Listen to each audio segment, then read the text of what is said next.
students. So for today's video, we will be focusing on how you will record the transactions on your general journal and how you will analyze if it is a business transaction or if it is not, and then what are the accounts that you will be using for the debits and the credits. So first, let us review the normal balances of each of the major accounts. So these are the normal balances. This was discussed in the other videos. In every problem na ay mga given na mga chart of accounts. If not given sa mga problem is this chart of accounts, these are the list of, if not all, most of the accounts used in each of the business transactions. So if walay gihatag na mga walay gihatag na chart of accounts ang isa ka problem, is you can go back to the given chart of accounts of any of the problems, and then magkapareha lang naman na sila. Ang difference lang nila is the name of the owner, which is dili naman permi na Huerto ang owner, so it may be Juan. So Juan capital, Juan withdrawal on the owner's equity. And in the revenue is it differ on what type of services or what type of business is being done by the business. So if it is a merchandising, it is sales. If it is accounting firm, it's a professional revenue or professional fee. So it differ on the type of services na gina-offer sa company. Okay, these are also the chart of accounts for liabilities and the expenses. So this will help you understand more, or this will help you on what are to use during the recording of transactions in your general journal. Now, let us start in your first transaction. So this video will contain mainly on the transactions in connection with investment. So the first problem is the transaction 1, which had occurred in January 1, 2020. So the problem is Rosenda Huerto invested 150,000 in cash to start the business. Okay, class. So this is the first transaction. Rosenda Huerto invested 150 in cash to start the business. So first, you will identify if this problem is a business transaction. If it will be recorded on your general journal or skip ba ninyo siya. So for this problem, it is considered a business transaction. Why? Because it affects your accounting equation, which is asset is equal to liabilities plus owner's equity. Then you will go back to your chart of accounts. Diba? In your chart of accounts, okay, in your chart of accounts, meron dyang cash on hand and cash in bank. So as you notice, in your problem, Rosenda Huerto invested cash. So directly, you will notice the word cash. So cash is considered as the asset. Now, from the word invested, di ba itong this problem pertains to investment. So from the word invested, you will directly understand that this is a capital. And a capital is considered a owner's equity, right? So this is on owner's equity. So it really does affect your accounting equation, which is your asset and your owner's equity. Remember, in your accounting equation, I am very sorry for the dog. Di na mo makontrol, magsigid siya saba. Okay, for the this equation, the accounting equation, the assets, the liabilities, and owner's equity, not all the time, both of the liabilities and owner's equity will be affected. Most of the time is isa lang sa ilaha ang ma-affect sa kada transaction. Pareha ani nga transaction, which is ang affected lang are the assets and the owner's equity. Now, if you notice, na naman tayo na identify naman nato kung sino yung mga or kung ano yung mga accounts na affected. So, let us also identify if it is an increase or a decrease. So, you will go back to the normal balances of your accounts, right? So, if it is an increase and a decrease.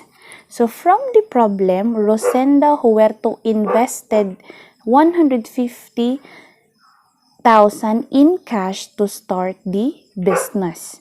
So it means na if this is your company, as the owner, may inilagay kang pera na 150,000.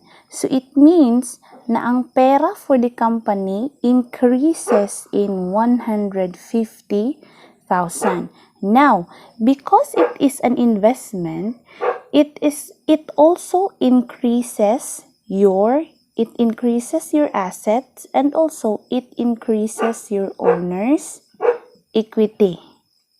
So it is because as an owner, may inilagay kang pera sa iyong company, kaya lumaki or it increase your cash. It increase your cash as an asset account, and it increase your capital account as owner's equity account. Now, how will you write that in your general journal? So this is the way on how to write this transaction on your general journal. So this is how you will use your general journal on recording the transaction. Okay, so the general journal for Rosenda Huerto. So the date, you will label your general journal notebook or book, date, particulars, debit, and credit. So to furtherly understand, meron tayong video for this. On why na date diri, on why na particulars, on why na debit, and why na credit. Okay, for the date is the transaction had said, this is the transaction for January 1. So we will go back to the transaction.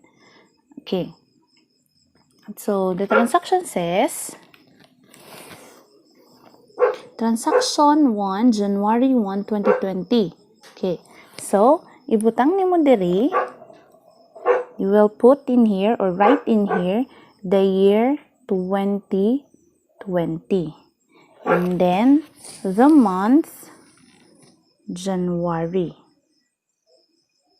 So, it is a January 1. So, inside the box, you will write the 1. Which is January 1, which this transaction had occurred on January 1, 2020. Now, kanina, sinabi natin na this transaction had affect the asset and the owner's equity, in which in the asset, it is the cash, and in the owner's equity, it is the capital. So, it increases the asset. You will go back to your normal balances. So, if the asset had increases, you will enter it on the debit side. If the owner's equity, the capital had increases, you will enter it on the credit side. Diba?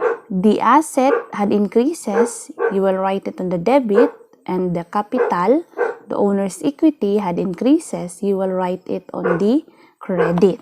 So, this is how you will write that on your general journal. Okay. So, cash, and then cash is for the debit, and then Huerto capital for the credit. Okay, so the next you will do is you are done with your debit, you are done with your credit, you already identified the accounts.